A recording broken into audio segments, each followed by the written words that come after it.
Hi, welcome to Your Checkup. We are the patient education podcast where we bring conversation from the doctor's office to your ears. On this podcast, we try to bring medicine closer to its patients. I'm Ed Delesky, a family medicine doctor in the Philadelphia area. And I'm Nicole Aruffo. I'm a nurse. And we are so excited you were able to join us here again today.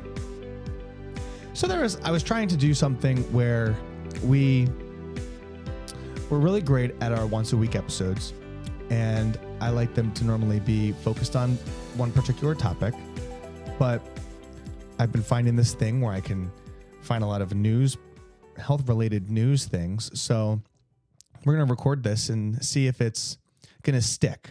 Or we choose 3 stories, and we just do a quick little recap of the story, little impression, and then we move on. What do you think, Nick? I think that sounds great. Okay, great. So I'll give it to you this way. This article I have here is Intermittent Fasting Offers No Significant Advantage Over Standard Weight Loss Advice. This is from a Cochrane review that found minimal impact on weight, quality of life, and metabolic outcomes. So it's a trendy diet that's captivated millions of Americans. And some have said in this research that it may not be better than conventional weight loss advice. There is a comprehensive review published in February 16th, 2026 in the Cochrane database of systematic reviews, finding that intermittent fasting produces little to no meaningful difference in weight loss or quality of life compared to standard dietary guidance. So there was an evidence gap. The Cochrane review was led by researchers, and they analyzed 22 studies involving nearly 2,000 adults across North America, Europe, China, Australia, and South America. When compared to regular dietary advice, the intermittent fasting showed no clinically significant advantage for weight loss, with a mean difference of just 0.33% in baseline weight. Quality of life measures were similarly unimpressive, showing no meaningful improvement. So the findings challenged the explosive popularity of intermittent fasting, which has been heavily promoted across the internet and otherwise. The biological mechanisms sound promising, but the real-world results tell a different story. So there are some methodological concerns with the studies.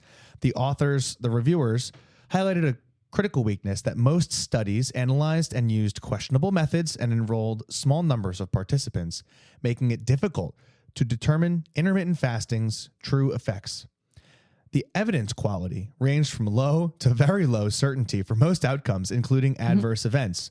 Notably, none of the included studies examined participant satisfaction, diabetes status, or overall comorbidity measures, leaving major knowledge gaps. All the studies focused on short-term effects up to 12 months, limiting their applicability for long-term weight management. And the authors therefore concluded that physicians and patients should carefully evaluate the practicality and sustainability of intermittent fasting on an individual basis, rather than embracing it as a universal solution.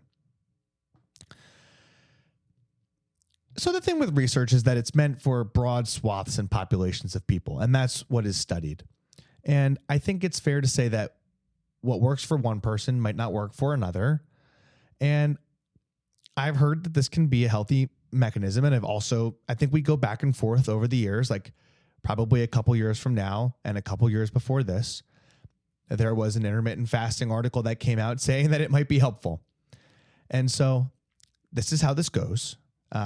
People look into things and they find different results when they look at it from different ways. And that's what makes science challenging. If it's something you're interested in trying, you can, or you talk to your clinician about it. But that's what I read. What impressions do you have? Well, it's interesting because it's, like you said, it's kind of like a fad diet. So it's very heavy on the internet right now of the intermittent fasting community. Oh, really? And everyone who swears by it. Oh. And I feel like it's hard to do long term. I tried it. I just kind of wanted to see what all the hype was about. Yeah. And I feel like you're just eating one less meal during the day. So that's why you're losing weight. you are capturing that calorie deficit Yeah. through some sort of like structured mechanism. Mm-hmm. I find it interesting because we know like there are 3 hormones that people blame for weight gain, and they usually are named cortisol, estrogen, and thyroid hormones. And then when people are like, oh my God, my hormones are off, I in part agree with them, but then explain that it's not any hormone they've likely ever heard before. So when I say hormones, I mean like ghrelin. Yeah. And that ghrelin being one of the main hunger hormones released from the stomach is increased a lot. And what we know is that when people eat more in the morning and they have food earlier in the day, they are less likely to become hyperphagic or, well, I just dropped hyperphagic, super, super hungry and eat more later in the day. So thanks for giving your 2 cents there. Oh, you're welcome. I got another one for us. Another one? Yeah. Scary one. Early onset colorectal cancer rising. Alarming trends in younger adults. There is an incidence climbing globally with the highest increases in adults under 40 despite screening advances. Mm-hmm. What are the screening advances? Recently, the screening advances in the last 5 years were from age 50 to 45, or 10 years before the first family member was diagnosed, or 40, whichever comes sooner for people with family histories. But from 50 to 45 was the across the board one. Oh. Yeah. I've been seeing this a lot too.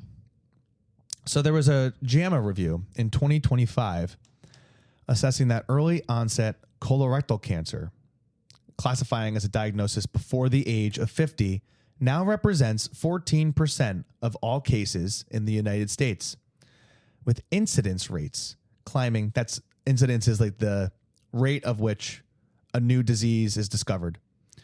Incidence rates climbing approximately 2% annually since the mid-1990s. And more troubling still, the steepest increases are occurring in adults under 40, where rates jumped from 4.1 to 5.5 per 100,000 between 2013 and 2022. The rise stands in stark contrast to declining rates among older adults who benefit from widespread screening programs.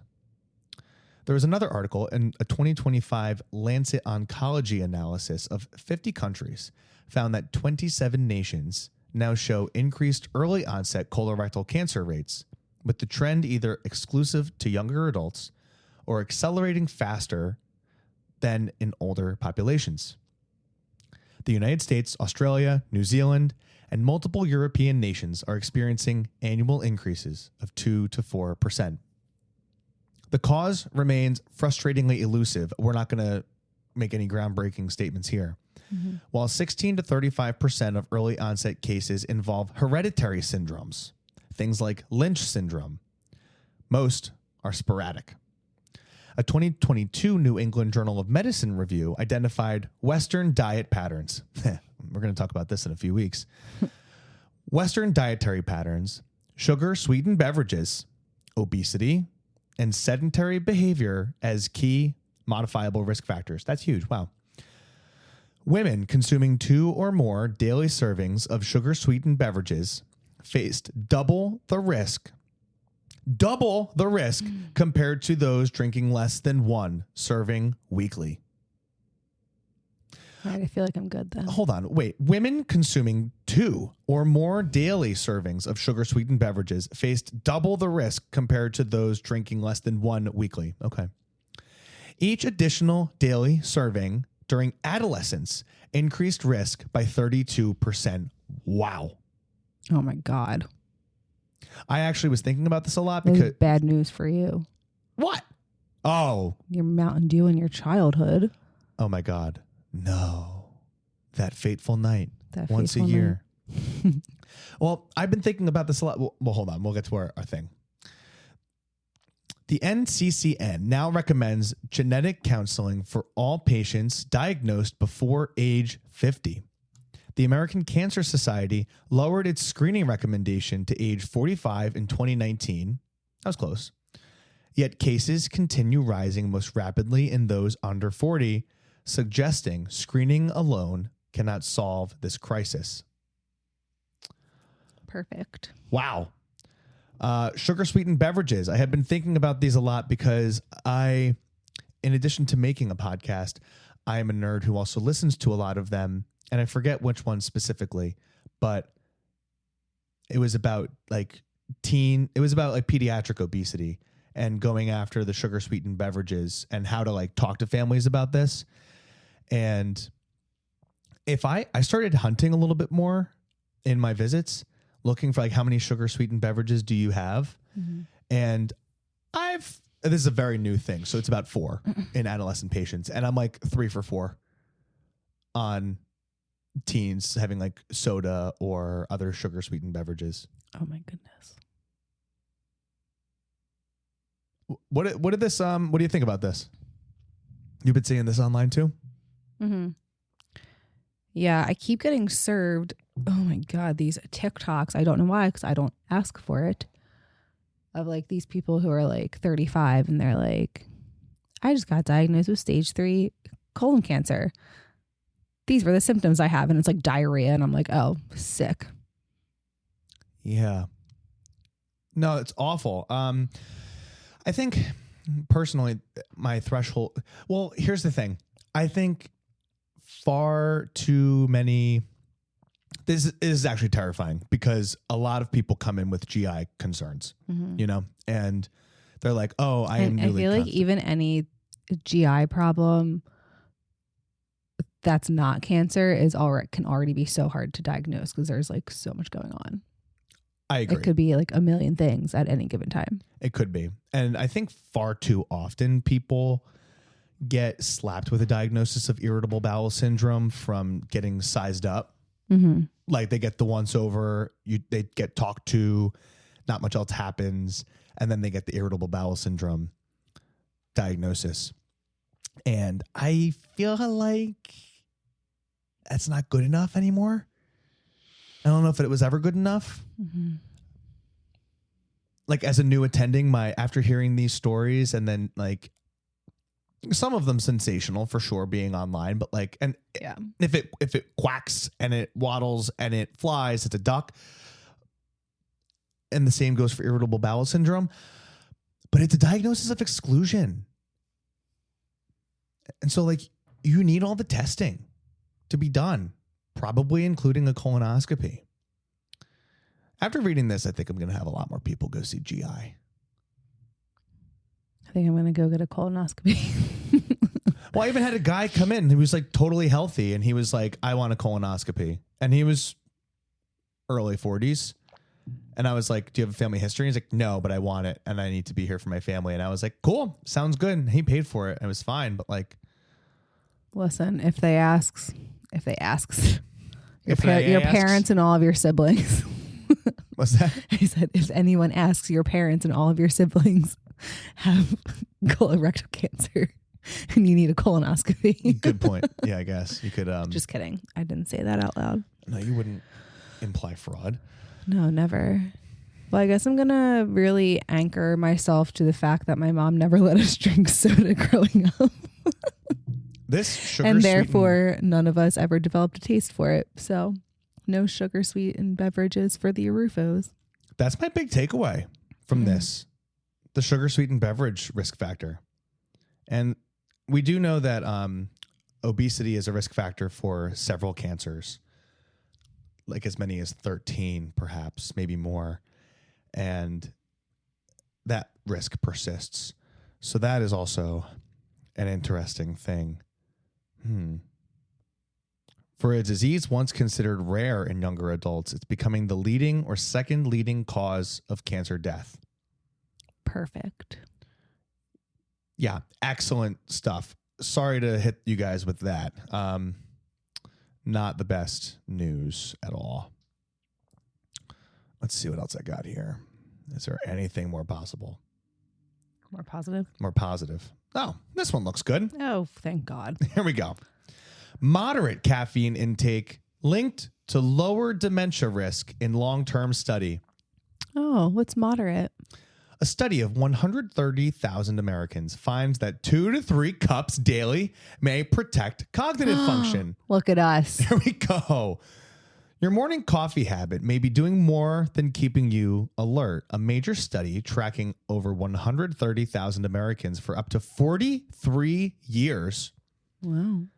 43 has found that moderate caffeine consumption is associated. Okay, careful. The word associated does not mean cause, but is associated with substantially reduced risk of dementia. And this was reported in JAMA on February 9th, Oh, phenomenal. 2026. Our bowels will be trying to kill us, but we won't be confused while it's happening.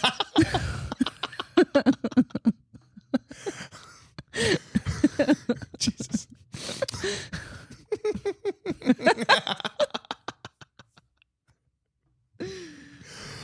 The sweet spot for brain health. Oh, God. The research which followed. Oh, geez. The black lung. I'm sounding like a bubonic plague patient. The research which followed participants in the Nurses' Health Study. Good job. Thanks.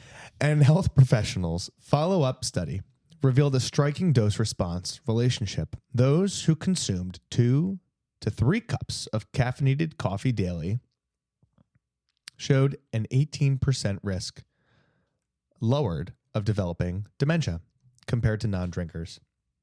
Tea drinkers saw similar benefits at 1 to 2 cups per day. And crucially, more wasn't better. The protective effect plateaued at moderate intake levels with no additional benefit from higher consumption.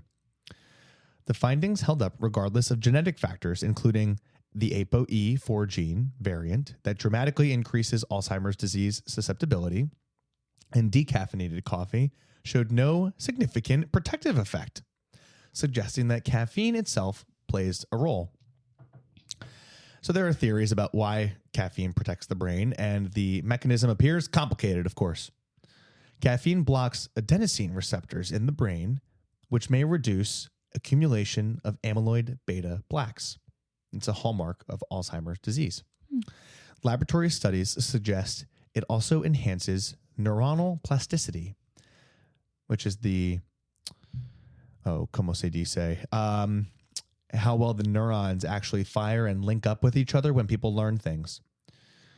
And boosts mitochondrial function, the powerhouse of the cell, and dampens neuroinflammation. Damn neuroinflammation. That was going to be an explicit podcast.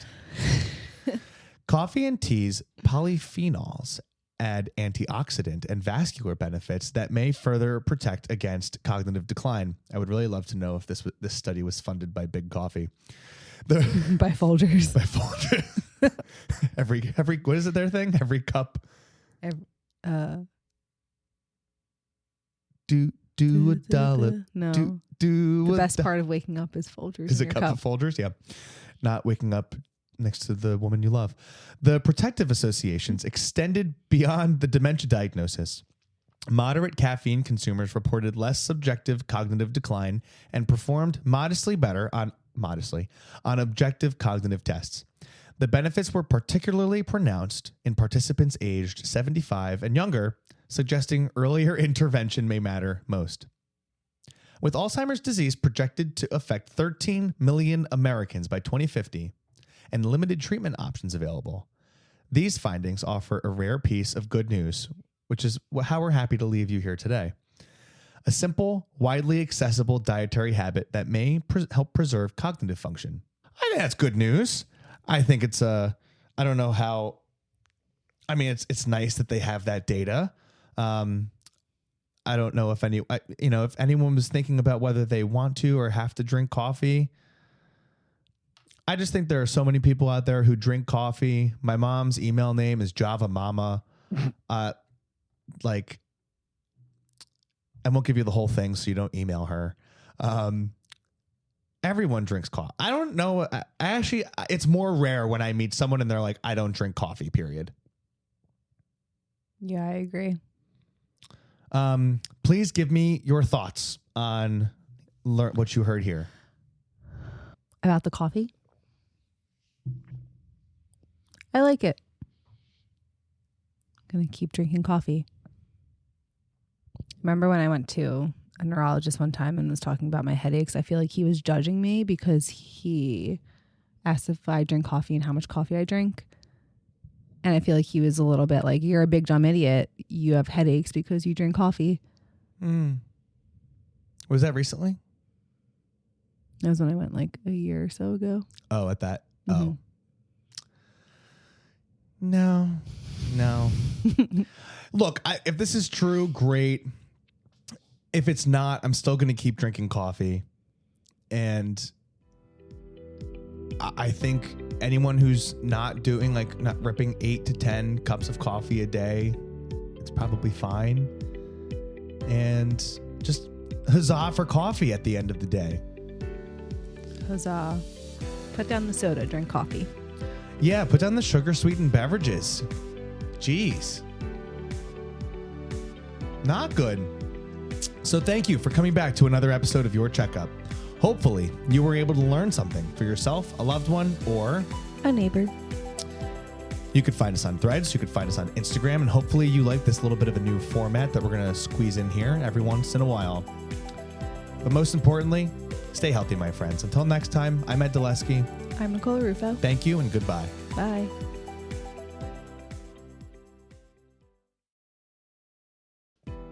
This information may provide a brief overview of diagnosis, treatment, and medications.